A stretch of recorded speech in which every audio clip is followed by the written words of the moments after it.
दोस्तों, स्वागत है आपका डे 5 के साथ में। और ये जो है इससे भी हमने लगभग 35 से 40 के करीब क्वेश्चन छांटे हैं और लगभग हम लोग डे 5 पे पहुंच गए। 8 ही आपके में यूनिट्स हैं, यानी 3 यूनिट और होंगी और हम लोग कवर कर देंगे पूरी 4th सेमेस्टर की फिजिक्स है। ठीक है, अब कहने के लिए ये डे 5 है लेकिन आ रहा है दूसरे दिन में सर। एक दिन में हम लोग 3-3 वीडियोस करा रहे हैं सर। ठीक है, क्यों? क्योंकि आपके पेपर है तो मन लगा के पढ़ना है। चलिए सर शुरू करते हैं। आइए, सबसे पहले the result of improper biasing. सबसे पहले तो आपको ये समझना पड़ेगा ये बाइसिंग होती क्या है मेरे भाई।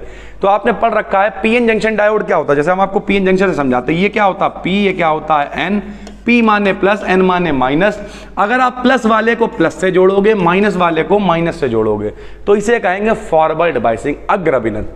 उल्टा कर दोगे तो ये हो जाएगा उत्क्रम अभिनत। तो अगर आप उल्टी सीधी तरीके से बाइसिंग करते हो, कायदे से बाइसिंग नहीं करते हो, तो क्या आएगा wrong position of load line. जो लोड लाइन आपकी होती है उसकी पोजीशन परफेक्ट नहीं आएगी। लोड लाइन क्या होती है? 2 तरीके की होती हैं, एक डीसी लोड लाइन होती है, एक एसी लोड लाइन होती है। ठीक है, इस तरीके से आपने ग्राफ देखे होंगे, नहीं देखे तो हम बता दे रहे हैं सर। ठीक, इस तरीके से ग्राफ बनते हैं। यहाँ होता है मेरे भाई सैचुरेशन पॉइंट अधिक से अधिक, यहाँ होता है कट ऑफ पॉइंट। ठीक है, दोनों को मिलाते हैं तो ये डीसी अगर अप्लाई हो रहा है तो डीसी लोड लाइन कहलाती है, एसी अप्लाई हो रहा है तो एसी लोड लाइन कहलाती है। एसी वाली ज़्यादा झुकी हुई होती है, ज़्यादा स्टीपर होती है डीसी की तुलना में सर। ठीक है, तो रॉन्ग पोजीशन आएगी लोड लाइनिंग की अगर आप बाइसिंग गलत करोगे सर। ठीक है, the power gain of transistor amplifier will be maximum. यानी जो पावर गेन होता है, धारा लाभ होता है, वो सबसे ज्यादा किस में होता है? तो वो होता है कॉमन एमीटर कॉन्फ़िगरेशन में सर। ठीक है, कई तरीके के होते हैं, कॉमन बेस जिसे कहते हैं उभयनिष्ठ आधार,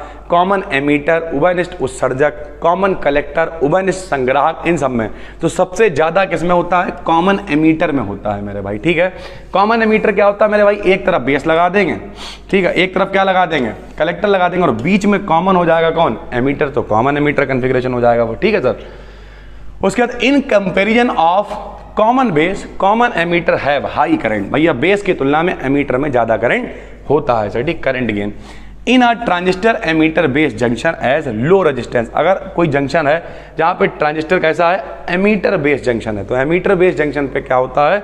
रेजिस्टेंस बहुत कम होता है मेरे भाई। रेजिस्टेंस कम है तभी तो करंट गेन ज्यादा है, तभी तो ज्यादा धारा बहेगी सर। ठीक है, क्योंकि आपने पढ़ रखा होगा B बराबर क्या होता है सर? I R. अगर आई को नीचे ले आए तो B बटे आई बराबर क्या होता है? आर। धारा बढ़ेगी तो आर का मान क्या हो जाएगा? कम हो जाएगा भाई, सीधी सी बात है, बटे में लिखा हुआ है।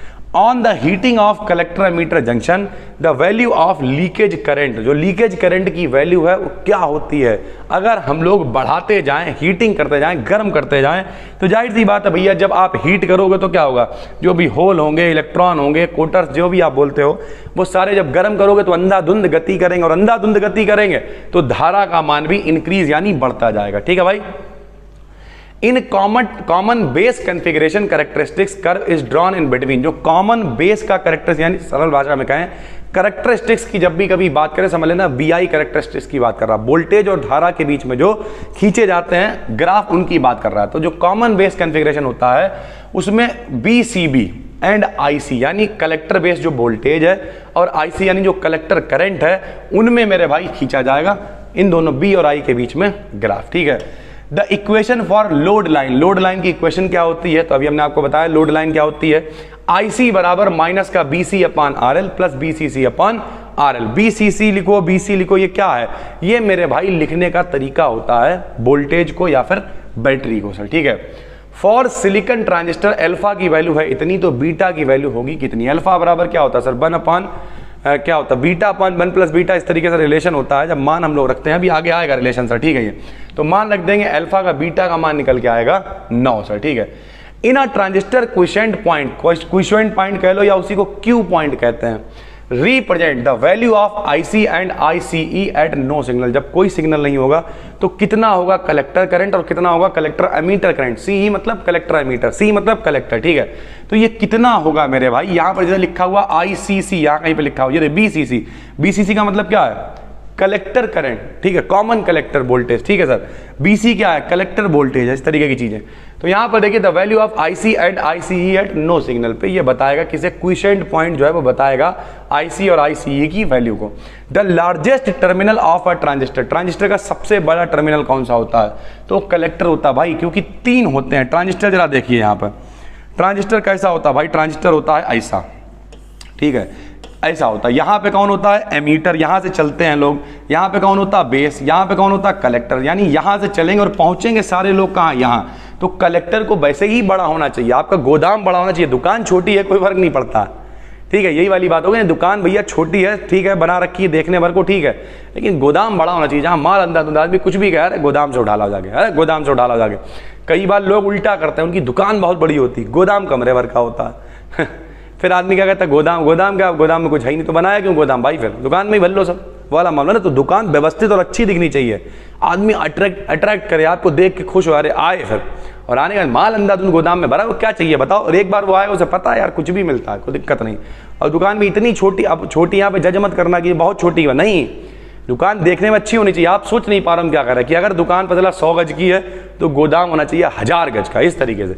दुकान आपकी जो है 50 गज की है तो गोदाम होना चाहिए 500 गज का। इतना माल भरा हो कि दुकान से 10 गुना हो, तब भैया मेरे भाई ये चीजें होती हैं, ठीक है।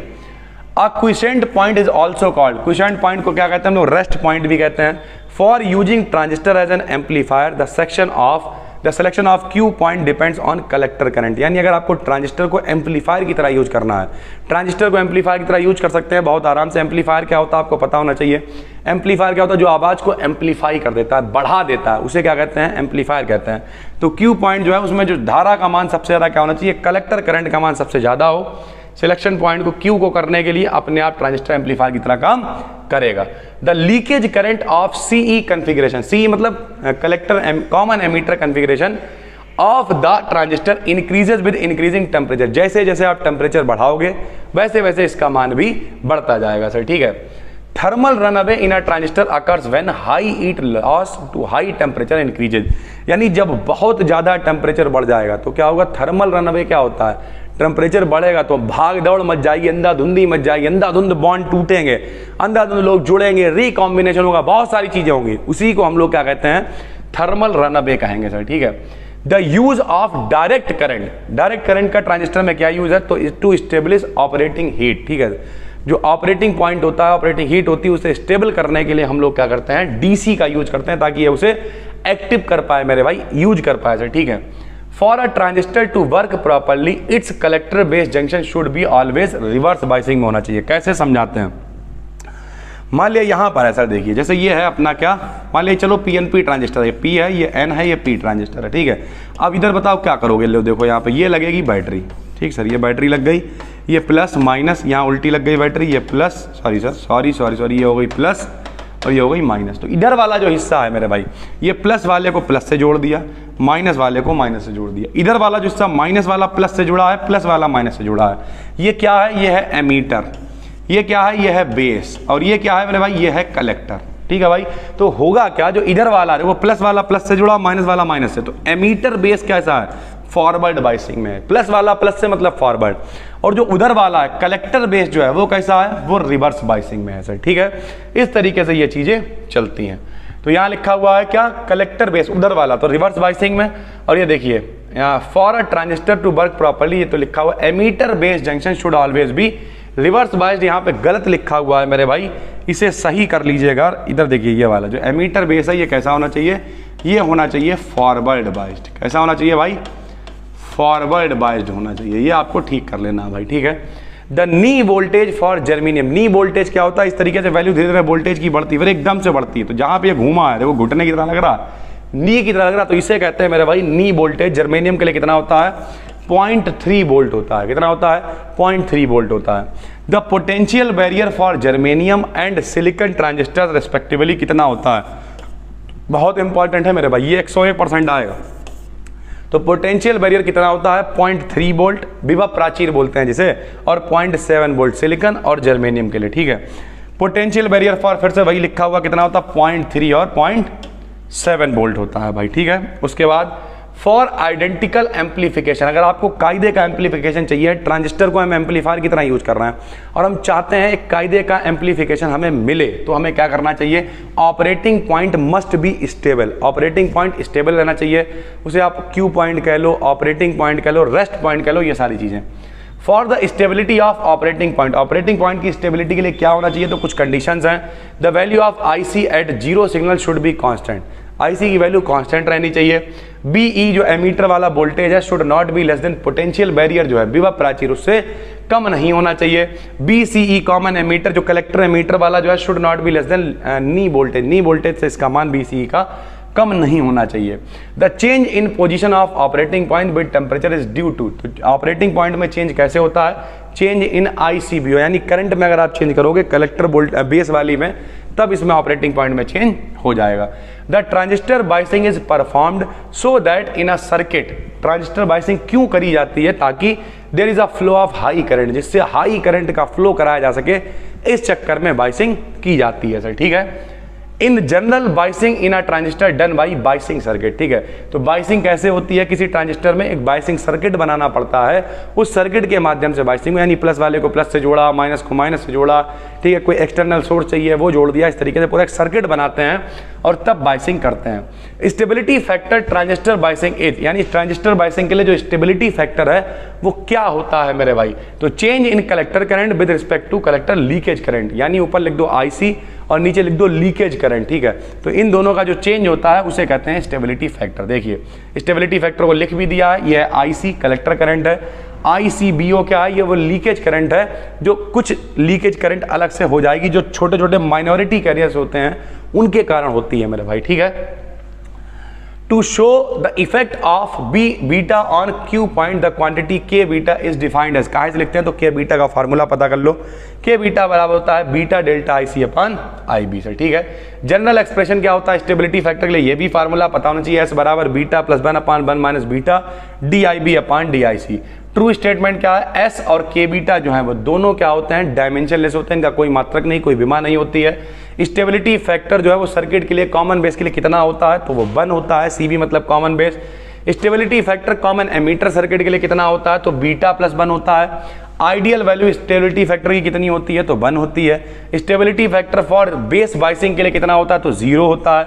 Stability factor base biasing method के लिए होता है सर, ठीक है।